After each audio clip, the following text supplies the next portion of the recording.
নমস্কার। গল্পের ও কবিতার সংসারের সকল শ্রোতা বন্ধুকে জানাই অনেক অনেক শুভেচ্ছা, অনেক অনেক ভালোবাসা। আজ আমরা পড়ব অত্যন্ত মর্মস্পর্শী একটি গল্প, বুদ্ধদেব গুহর তা। প্রথম দিন অফিস থেকে ফিরে প্রমীলাকে দেখেই চমকে উঠেছিলাম। ওরকম কুৎসিত দর্শন মহিলা আমি এর আগে দেখিনি। বয়স 50-এর কাছাকাছি হবে। কুচকুচে কালো রং, উঁচু কপাল, ট্যারা চোখ এবং অত্যন্ত লম্বা। সব মিলিয়ে প্রথম দেখাটা মনে রাখার মতো। টাই খুলতে খুলতে রিনিকে বললাম, এ কে? রিনি গলা নামিয়ে বলল, মুন্নির নতুন আয়া। বললাম, কোথা থেকে জোটালে? অন্ধকারে দেখলে মুন্নি তো দূরের কথা, মুন্নির বাবাও কেঁদে উঠবে। রিনি হাসল, বলল, তুমি ভীষণ অসভ্য। কারোর চেহারা নিয়ে ওরকম করে বলতে হয়? আমি বললাম, সকলেই অপর্ণা সেনের মতো মিষ্টি দেখতে হয় না, তা বলে এতখানি খারাপ হওয়াটাও বাড়াবাড়ি। রিনি বলল, বাড়ির বাবুদের ছুকছুকে বাতিক থাকলে দেখে দেখে এরকম আয়াই রাখা উচিত। আমি কপট রাগের সুরে বললাম, এই কি হচ্ছে? রিনি তারপর সিরিয়াসলি বলল, অনেক কষ্ট করে জোগাড় করতে হয়েছে ওকে। চেহারা খারাপ হলে কি হবে? এফিশিয়েন্ট। বেচারার কোনো ছেলেপুলে নেই, তার উপর বাল বিধবা। আমি বললাম, আহা, সেটা প্রথম দিনের কথা। তারপর দেখতে দেখতে অনেক দিন কেটে গেছে, অনেক মাসও। প্রমীলার চেহারাটা আমার চোখে সয়ে গেছে দেখতে দেখতে। চেহারা ছাপিয়ে যা চোখে পড়েছে তা ওর দরদ। মনে হয়েছে মুন্নি যেন রিনির মেয়ে নয়, প্রমীলার নিজেরই মেয়ে। রিনিকে ওর অফিসের কাজে প্রায়ই বাইরে বাইরে যেতে হয়। আজ দিল্লি, কাল বোম্বে, আমাকেও তাই। সে কারণে একজন ভালো আয়া আমাদের বিলাসিতা ছিল না, ছিল নিতান্তই প্রয়োজন। মনে আছে, একবার রিনি দিল্লি ছিল বেশ কয়েকদিনের জন্য, আমি কলকাতাতেই ছিলাম। সেই কদিন আমার চোখের সামনে প্রমীলা যেভাবে মুন্নিকে বুকে করে রইল তা বলার নয়। মুন্নিটা যত বড় হচ্ছে ততই দুষ্টু হচ্ছে। আধো আধো কথা বলতে শিখেছে। সবসময় দুটি ফেস টাওয়েল মুখের কাছে ধরে রাখা চাই, আর তা দিয়ে অনবরত নাক ঘষা চাই। টেডি বিয়ার, জাপানি পুতুল, ফ্লুরির চকোলেট কিছু দিয়েই তাকে রাখা যায় না, যদি না তা তার সঙ্গে থাকে। প্রমীলার নতুন নামকরণ হয়েছে আমাদের বাড়িতে। নামকরণ করেছে মুন্নি। প্রমীলার সেই নতুন নাম তা। প্রমীলাকে খেতে পর্যন্ত দিত না মুন্নি। দুপুরের খাওয়া দাওয়ার পর যখনই মুন্নি একটু চোখ বুঝত, তখনই ও বেচারি কোনো রকমে চান ছেড়ে বেডরুমের মেঝেতে বসেই খেয়ে নিত। আমি অন্য ঘরেই থাকতাম, তাই প্রাইভেসির বিঘ্ন হতো না। যেখানেই থাক, যাই করুক, তার সঙ্গ ছাড়া মুন্নির এক মুহূর্তও চলত না। মাঝে মাঝে রাতে ঘুমের মধ্যে মুন্নি কেঁদে উঠত। আমি আমার ঘর থেকে দৌড়ে আসতাম। বেডরুমের মধ্যে খাটের পাশে টেবিল ল্যাম্প। দেখতাম মশারির মধ্যে মুন্নিকে বুকে করে প্রমীলা বসে থাকত, আর ওর কান্না থামাবার চেষ্টা করত। মুন্নিকে বুকে করে ওর বসে থাকার ভঙ্গির মধ্যে এমন এক মা সুলভ মমতা থাকত যে মাঝে মাঝে সন্দেহ জাগত, মুন্নি সম্বন্ধে মমতা কার বেশি, রিনির না প্রমীলার? এই সন্তানহীন মহিলার মুখে চোখে টেবিল লাইটের আলোয় যে ভাব দেখতে পেতাম তা রিনির মুখেও কোনোদিন দেখিনি। আজকালকার মডার্ন মায়েরা নির্দয় হওয়াটাকেই আধুনিকতার লক্ষণ মনে করেন। ভাবাবেগ, সে প্রেমিক বা স্বামীর সম্পর্কেই হোক কি সন্তানের সম্পর্কে, প্রকাশ করার মধ্যে যে ইন্টেলেকচুয়ালিজম নেই তা এদের মতো আর কেউ এমন জানেননি। আমি জানি না কেন ইদানিং রিনি প্রায়ই বলতো, প্রমীলা বড় আদর দিচ্ছে মুন্নিকে, মেয়েটাকে স্পয়েল করে ফেলল। মেয়েটাকে সামলাতে পারে ও ভালো, কিন্তু শুধু ভালোবাসলেই তো হয় না, তাহলে তো সকলেই আয়া হয়ে যেতে পারত। আমি পুরুষ মানুষের স্থূল বুদ্ধিতে বুঝতে পারতাম না, ভালোবাসার চেয়েও বড় কোয়ালিফিকেশন আয়ের মধ্যে আর কি থাকতে পারে। যাই হোক, আমার বুদ্ধি স্থূলই হোক কি সূক্ষ্মই, বাড়ির মধ্যে বাড়ির ব্যাপারে আমার বুদ্ধি ধর্তব্যের মধ্যেই নয়। তাই বাদানুবাদের মধ্যে না গিয়ে আমি অন্য প্রসঙ্গে চলে যেতাম। কিন্তু আমার মন কেবলই বলতো, এই সন্তানহীনা মহিলার প্রতি রিনি ভালো ব্যবহার করছে না। কারণ কেন জানি না, আমার মনে হতো প্রমীলাকে আর যে গঞ্জনাই দেওয়া হোক সে তা সইতে পারে। মুন্নির অযত্ন হচ্ছে, মুন্নিকে ঠিকমতো দেখাশোনা হচ্ছে না, এ অপবাদ তার পক্ষে অসহ্য ছিল। কিছুদিন বাদে রিনি কয়েকদিনের জন্য জামশেদপুরে গেল। জামশেদপুর যাওয়ার আগেই মুন্নির জ্বর এসেছিল। জ্বর প্রায় 3 পর্যন্ত উঠেছিল, কিন্তু ওষুধ পড়াতে জ্বর আবার কমে যায়। ডাক্তারের অভয়বাণী পেয়ে মুন্নিকে রেখেই রিনি জামশেদপুরে চলে গেল। ওর নাকি না গেলেই নয়। আমার মন ভালো লাগছিল না, কেবলই মনে হচ্ছিল কিছু একটা গোলমাল হবে। রিনি যেদিন বিকেলের ট্রেনে গেল সেদিনই রাতে মেয়ের ধুম জ্বর এলো। মুখ চোখের অবস্থা খুব খারাপ হয়ে গেল। তাড়াতাড়ি ডাক্তারবাবুকে খবর দিলাম। তিনি এসে ওষুধপত্র দিয়ে গেলেন। কিন্তু সারা রাত মুন্নি যন্ত্রণায় চিৎকার করল। সে রাতে আমার ঘর থেকে কম করে 5 বার আমি উঠে এলাম। কিন্তু আমার মতো অপদার্থ বাবারা শুধু টাকা রোজগার করতে জানে, ছেলে মেয়েদের বুকের সব ভালোবাসা উজাড় করে ভালোবাসতে জানে। তাদের শারীরিক কষ্ট লাঘব করার কোনো উপায়ই জানে না তারা। মুন্নির বয়স এখন 2 বছরও হয়নি। আধো আধো কথা বলে, কিন্তু কোথায় ব্যথা, কিসের কষ্ট তা বুঝিয়ে বলতে পারে না। যন্ত্রণায় চোখ দিয়ে জল পড়ে, কিন্তু জানাতে পারে না কি করলে সে কষ্টের উপশম হয়। বাবা হওয়ার আনন্দ অনেক, কিন্তু অবলা শিশু সন্তানের যন্ত্রণা চোখের সামনে নিরুপায় হয়ে দাঁড়িয়ে দেখাটা বড় কষ্টের।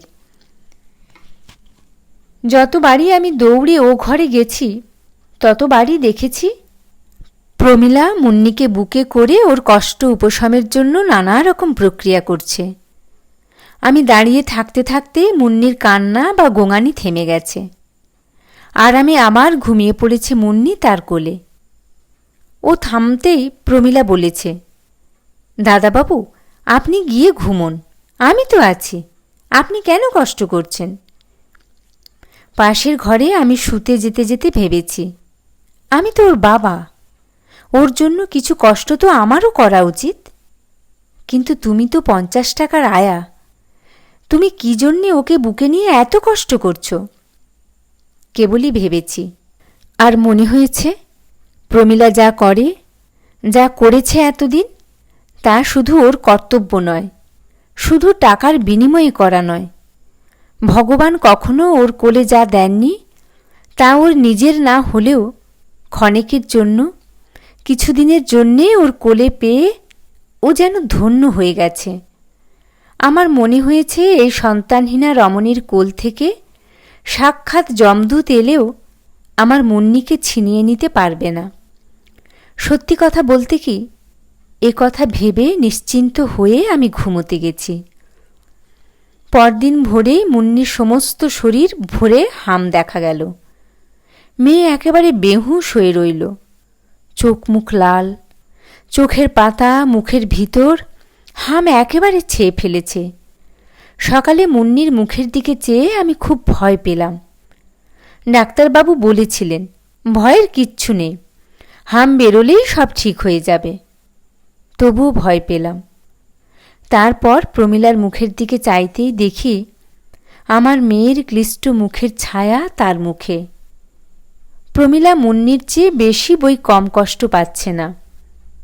ডাক্তার আবার এলেন, হাম ভালো করে উঠে যাবার ওষুধ দিয়ে গেলেন। মন খারাপ করে আমি অফিসে গেলাম। অফিস থেকে 2-3 ফোন করে খবর নিলাম। শুনলাম হাম উঠেছে, প্রমীলাই ফোন ধরল। কাঁদো কাঁদো গলায় বলল, মুন্নি বড় কষ্ট পাচ্ছে দাদাবাবু। অফিস থেকে ফিরে আমি মুন্নির অবস্থা দেখে ওর কাছে আর দাঁড়াতে পারলাম না। পাশের ঘরে এসে ডাক্তারবাবুকে ফোন করলাম। তিনি বললেন, কোনো চিন্তা করবেন না, যেমন যেমন বলেছি ওষুধ খাইয়ে যান, এরকম হয়, অসুখ মানেই তো সুখের অভাব। আমি একটা গল্পের বই নিয়ে তাতে নিজেকে ভুলিয়ে রাখার চেষ্টা করতে লাগলাম। সে রাতেও সারা রাত প্রমীলা ঘুমোল না। সারা রাত প্রায় ঠায় বসে কাটালো। পরদিন ও পরের রাতেও ওরকম করেই কাটল তার পরের দিন ভোরবেলা বহুদিন পর মুন্নির গলা শুনলাম। মুন্নি তার মায়ের নাম ধরে ডাকল না, তার বাবার নাম ধরে ডাকল না। ঘোরের পর জ্ঞান এলে মুন্নি প্রথম কথা বলল, তা। তারপর বারবার ডাকল, তা তা। আমি দৌড়ে বেডরুমে গেলাম। প্রমীলা মাথার দিকের জানালার পর্দা সরিয়ে দিয়েছিল। কাঁচের সার্সি বন্ধ ছিল, কারণ ঠান্ডা লাগানো বারণ। সেই ভোরের আলোয় দেখলাম প্রমীলা মুন্নিকে বুকে নিয়ে বসে আছে, আর তার দুচোখ বেয়ে জলের ধারা বইছে আনন্দে। আর মুন্নি তার ছোট ছোট হাত দুটিতে প্রমীলার কুশ্রী মুখটি ধরে সমানই ডেকে চলেছে, তা তা। এই দৃশ্য দেখে আমার বুকের মধ্যে কোথায় না জানি কি হয়ে গেল।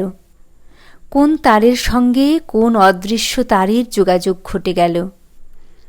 প্রমীলার কাছে নিজেকে বড় ছোট লাগল। মনে হলো, কই, মুন্নির ডাকে আমার চোখে তো এমন করে জল এলো না। সেদিন সকালের পরই দেখতে দেখতে মুন্নি ভালো হয়ে উঠতে লাগল। আমি অফিসে গিয়েই কাজে বেরিয়েছিলাম সেদিন। ফিরে জানলাম রিনি কলকাতা থেকে ফিরে ফোন করেছিল আমায়। অফিসে ফিরতে ফিরতেই বেলা হয়েছিল বলে এবং তাড়াতাড়ি বাড়ি ফিরে আসবো বলে আমি আর রিং ব্যাক করিনি। অফিস থেকে ফেরার পথে গাড়িটা ট্রাফিক লাইটে দাঁড়িয়েছিল। আমি অন্যমনস্ক হয়ে গেছিলাম। মনটা খুব খুশি ছিল আমার। মুন্নিটা ভালো হয়ে উঠেছে, রিনি ফিরে এসেছে। এ কথা ভেবেও ভালো লাগছিল যে প্রমীলা আজ 3 রাত পরে ঘুমোতে পারবে। বেচারি গত 3 দিন 3 রাত একটুও ঘুমোয়নি। অন্য প্রাণীও কেউ ছিল না যে ওকে একটু রিলিভ করে। বেল টিপতে ঠাকুর দরজা খুলল। বসবার ঘরে ঢুকতেই মুন্নির গলা শুনতে পেলাম বেডরুম থেকে।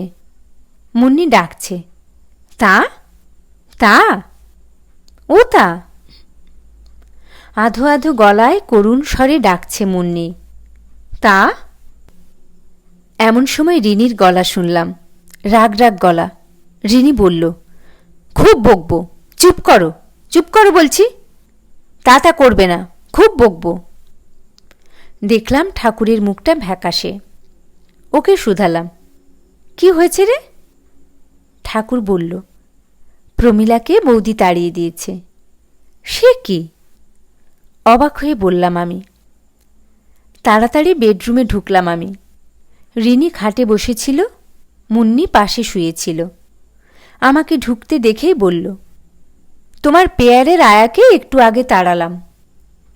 আমার খুব রাগ হয়ে গেল। বললাম, কারণটা কি?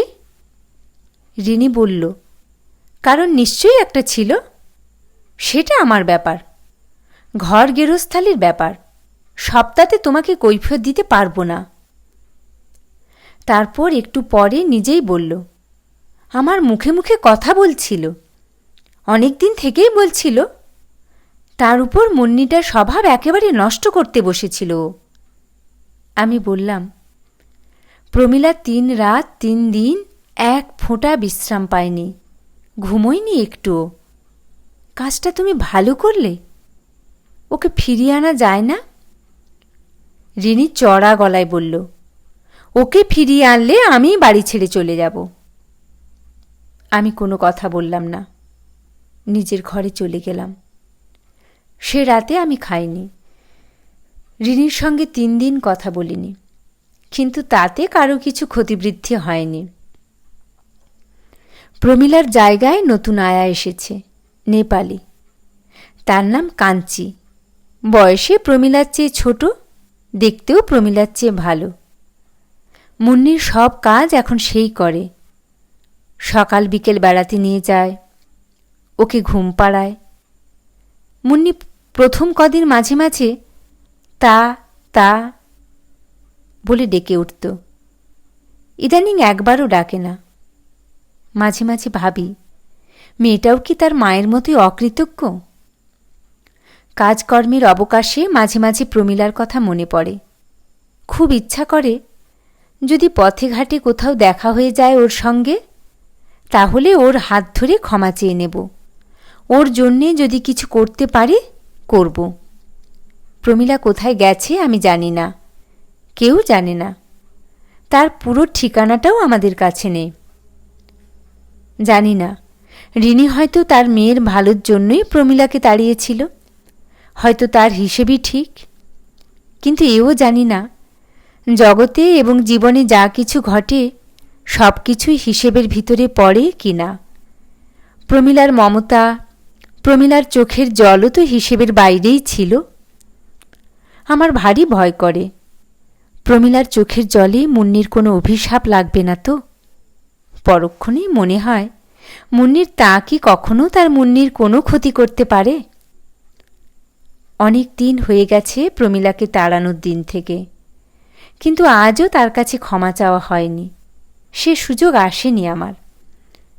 প্রমীলা কি কলকাতাতেই আছে, নাকি চলে গেছে ডায়মন্ড হারবারের লাইনে তার গরিব ভাইয়ের আশ্রয়ে? নাকি আবারও ভুল করে কোনো নতুন মুন্নিকে বুকে করে তার বুকের উত্তাপে আবার তা বলতে শিখিয়েছে? মা তো সে কখনোই হতে পারবে না।